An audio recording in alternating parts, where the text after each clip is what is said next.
fastabiqul khairat. Assalamualaikum warahmatullahi wabarakatuh. Pak, kalau semalam itu kejadiannya, apakah ada mahasiswa yang juga ikut menjadi korban? Karena kan masih ada mungkin mahasiswa atau tim medis yang berdiam ketika ada polisi menembakkan gas air mata. Oke, saya akan coba bagi dalam sequence begitu ya. Tadi saya sampaikan bahwa demo itu berakhir pada jam 17.00. Nah, korban itu sudah mulai berdatangan itu pada kalau tidak salah masuk itu pada jam 17.20. Itu sudah ada korban. Ya, sudah ada korban. Nah, posko itu buka sampai korban itu selesai ditangani. Ya, nah, proses penanganan korban itu berakhir pada jam 8.30.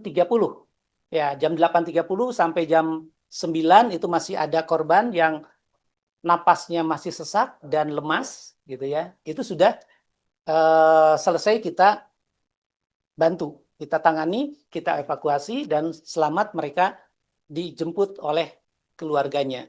Nah, posko tutup di jam 9.00. Nah, kejadian semalam kalau kita lihat waktunya mohon nanti dikoreksi. Seingat saya itu mulai jam 21.30. Itu secara masif. Kenapa demikian? Nah, kami coba mencari informasi kenapa itu kerusuhan bisa terjadi sampai dini hari. Ya, ternyata yang tadinya pendemo itu pulang jam 17.00 dari gedung DPRD ke kampusnya masing-masing. Nah, di luar dugaan massa yang lainnya itu bergerombol dari satu titik ke titik yang lainnya. Ya, dari mulai ada katanya di Jalan Trunojoyo, kemudian masuk ke Jalan Sundarjana, kemudian di Taman Radio. Di Taman Radio juga ada gerombolan dan mereka memblokir jalan dari Taman Radio, kemudian Purnawarman, Simpang Haryang Banga atau Rangga Gading, kemudian di jalan di depan gedung LPPM, ya, sampai di Taman Sari atas di ujung memblokir jalan Taman Sari, plus di Taman Sari bawahnya depan gedung Tunpas. Gerombolan itulah yang menjadi pemicu sebetulnya yang dalam tanda petik di medsos itu disebutkan aparat polisi menyerang kampus Unisba gitu kalau tidak salah tagline-nya. Itu adalah sebagai akibat dari yang bergerombol tadi. Dan sweeping itu dilakukan oleh aparat kepolisian. Itu sepanjang pengamatan saya dan sampai tadi pagi kami jam 4 itu melakukan sweeping di kampus. Ya, jadi kami ini ada beberapa termasuk saya belum pulang ke rumah. Ya, keluarga khawatir ini ada apa ini terjadi karena di medsosnya rame gitu ya. Bapaknya selamat enggak? Ya, alhamdulillah ada pers ini bisa mengklarifikasi semuanya. Nah, itulah yang menyebabkan kerusuhan tadi malam. Ya, sehingga informasinya berkembang menjadi liar. Begitu kan ya. Nah, masa itulah yang di-sweeping oleh aparat kepolisian. Karena ini kan bukan area kampus kita. Ini adalah area publik ya. Namanya juga jalan Taman Sari, bukan jalan Unisba. Jalan Haryang Banga, bukan jalan Unisba. Ya, jalan juga di sana Rangga Gading, Rangga Malela itu bukan jalannya Unisba. Itu jalan umum yang diblokir oleh segerombolan tadi. Wallahu alam siapa yang memblokirnya, tetapi masa ada di situ. Ya, masa ada di situ dan beredar di sekitar kampus kita. Pak, apakah saat kejadian masa itu masuk ke kampus-kampus sendiri? Karena kan tadi disebutkan bahwa kampus Unpas dan kampus Unisba ini hanya menerima mereka yang sakit atau yang menjadi korban. Nah, apakah masa itu juga masuk ke kampus sehingga ke aparat kepolisian menembakkan gas air mata ke dalamnya? Nah, ini yang menjadi poinnya. Itu secara otomatis disisir dari mulai atas, ya, Taman Radio, kemudian di blok di Purnawarman, itu masih ada persimpangan, mereka masih berkumpul, begitu ya.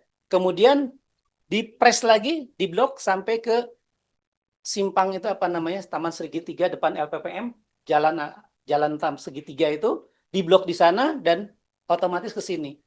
Nah, pelariannya, ya, kemana lagi kalau tidak lari ke tempat yang paling aman. Nah, karena memang kampus Unisba itu adalah kampus umat, kampus perjuangan, boleh jadi mereka menganggap itulah yang paling aman. Dia loncat pagar, ya, dia loncat pagar dan membuka paksa gerbang utama Unisba.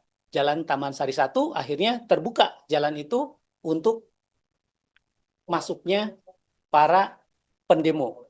Nah, logiknya kalau pendemo itu mahasiswa jam 17 sudah dibubarkan, begitu kan ya? Nah, itu kan sudah aman sebetulnya.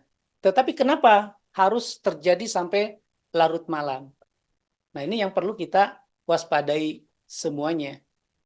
Motif apa yang ada di balik itu sehingga mereka standby sampai larut malam?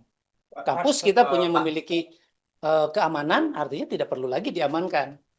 Ya, kampus kita semuanya terjaga, ngapain juga dijaga oleh orang-orang yang bukan kewajibannya untuk menjaga. Berarti pihak Unisba membantah bahwa yang membuat rusuh itu mahasiswa Unisba atau gimana, Pak? Ya, pertama, bahwa kerusuhan itu boleh jadi sebagian ada mahasiswa Unisba yang baru pulang. Ya kan? Yang baru pulang, karena tadi jam 9, Pak. Kami closing.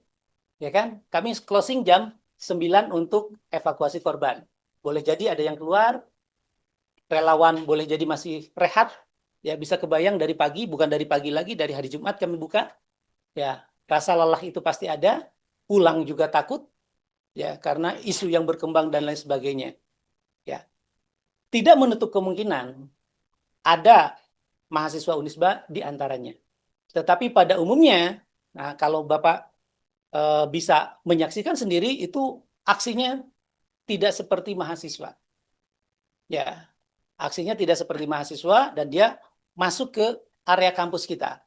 Ya, qadarullahnya Allah masih menjaga kampus kita aman-aman saja walaupun ada penembakan gas air mata ke sekelilingnya. Kami memaknai penembakan itu untuk mengurai massa yang bergelombol.